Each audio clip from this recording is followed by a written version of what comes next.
Oh salut, là je te fais un audio à 4 heures du mat, à 4h14 du mat. Mais je voulais juste préciser au cas si mon autre audio est un peu confus que je respecte tout à fait certains qui n'ont pas fait le deuil de Steve Lee, du groupe Gotthard, parmi tous les fans du monde entier, mais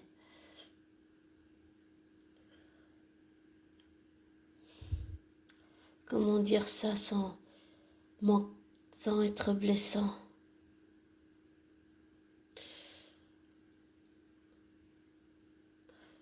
Je pense pas que Nick est remplacé. Je pense qu'il a fait sa place et on pourra jamais arrêter de comparer la voix de Steve et Nick, mais je trouve que c'est dégradant, que c'est humiliant et que c'est pas respectueux. Chacun a fait à sa façon. Nick a fait comme il pouvait et je pense qu'on peut pas lui enlever ça. Et comme je l'ai répété dans l'audio plusieurs fois, il faut aussi se mettre à la place de Nick. Ça a dû être très dur pour lui, très difficile, émotionnellement parlant, je veux dire, et psychologiquement. Ça a dû être un tel choc pour lui. Pas seulement d'entrer dans le groupe, mais de réussir à trouver ses marques et de se faire accepter par les fans, même si certains l'ont pris comme une trahison ou comme un remplacement, mais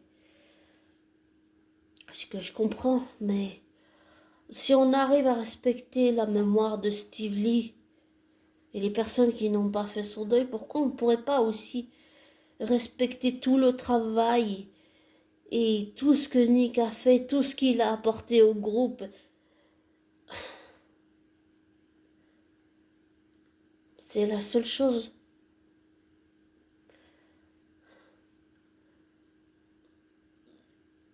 que je dirais. Mais tous les deux, à leur façon, ils m'ont touché. Parce que tout à l'heure, en écoutant Nick et Steve, comme je disais, j'ai pleuré. C'est... Ça fait déjà tellement longtemps.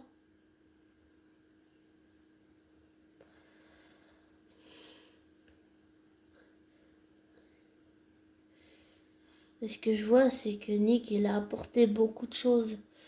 Steve a apporté beaucoup de choses au groupe, mais Nick, il a aussi apporté beaucoup de choses au groupe.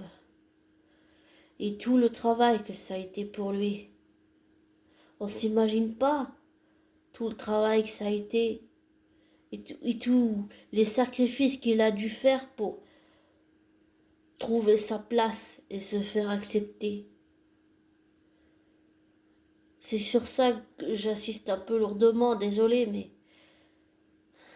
oui, ça a été difficile pour les fans et pour les membres du groupe, mais je pense surtout à Nick, parce que j'imagine que pour lui ça a dû être très difficile et très dur aussi à vivre.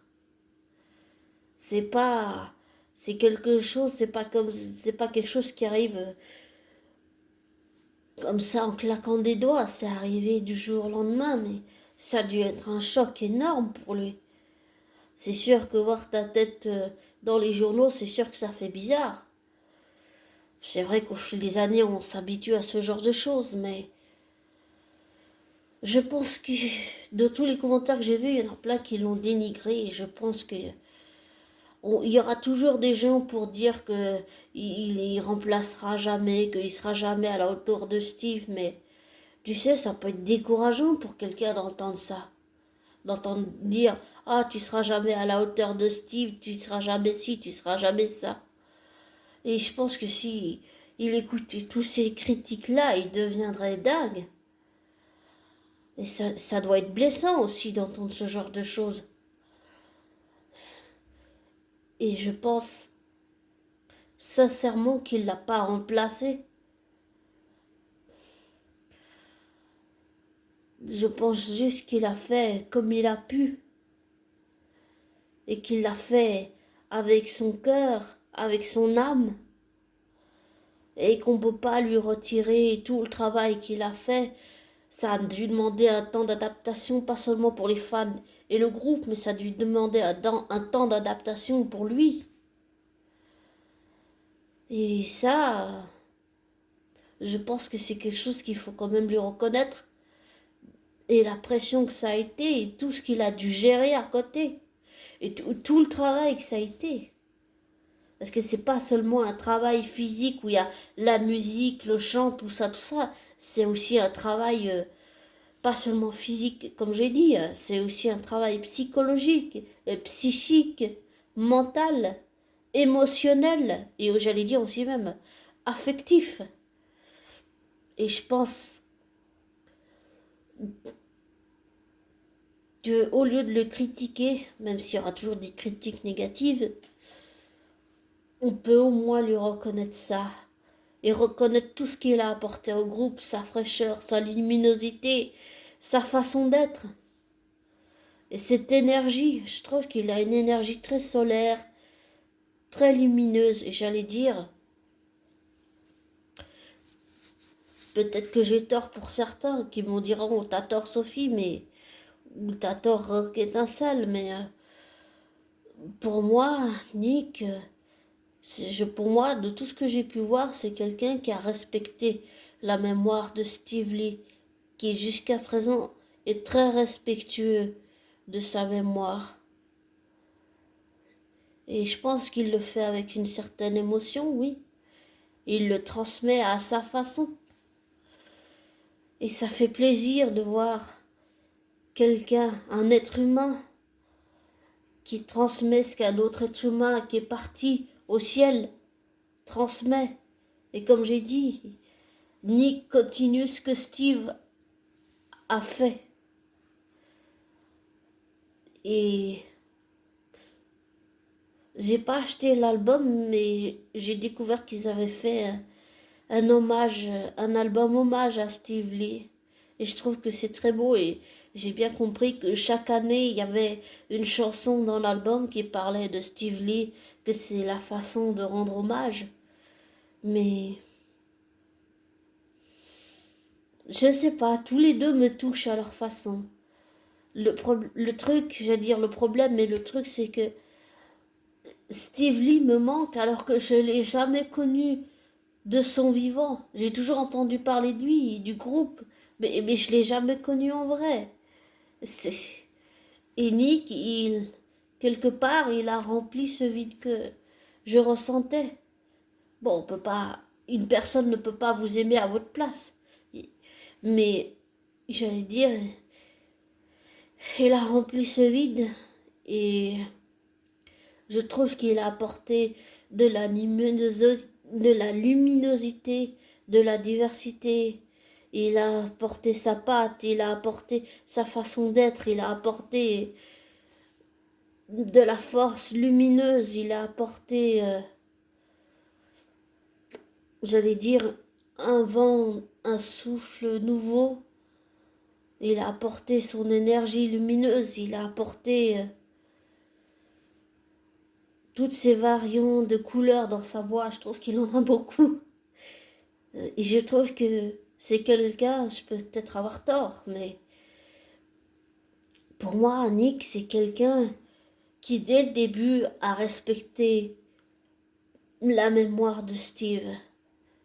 Mais je pense que ça a dû être dur pour lui aussi. Ça a dû être dur d'entendre les fans le comparer tout le temps avec Steve. Ça doit être très dur psychologiquement à vivre ce genre de choses. Et comme j'ai dit, c'est un choc énorme. C'est On ne peut pas imaginer ce qu'il a vécu, il n'y a que lui. Et ceux qui ont vécu la même chose que lui, qui peuvent comprendre ce genre de choses, comment dire ça? En fait, seule une personne qui a vécu la même expérience que toi peut comprendre ce que tu as vécu. Ça, c'est très important. Et ça peut aider l'autre justement à surmonter. à surmonter ce genre de critiques, j'allais dire, qui peuvent être blessantes, qui peuvent être négatives. Il y a des critiques négatives, mais qui peuvent être constructives, mais il y a aussi des critiques qui sont juste critiques pour être critiques et négatives, et démonter, et blesser, et dégrader, humilier la personne. Et je pense juste que accepter Nick ne veut pas dire effacer Steve. On peut très bien, j'allais dire, respecter la mémoire de Steve tout en acceptant Nick. Et c'est un gros travail que j'ai fait. Et je l'ai fait parce que c'est vraiment avec Nick que j'ai découvert le groupe. Même si j'en avais déjà entendu parler et que je m'y intéressais pas, mais c'est vraiment avec la mort de Steve Lee et la venue de Nick dans le groupe que j'ai découvert toute l'histoire, que j'ai découvert le groupe, que j'ai découvert toutes les chansons du groupe. Oui, c'est vraiment à ce moment-là que je me suis intéressée au groupe. Et j'en suis très reconnaissant au groupe, mais j'en suis très reconnaissant à Nick de m'avoir fait découvrir le groupe. Ouais. Et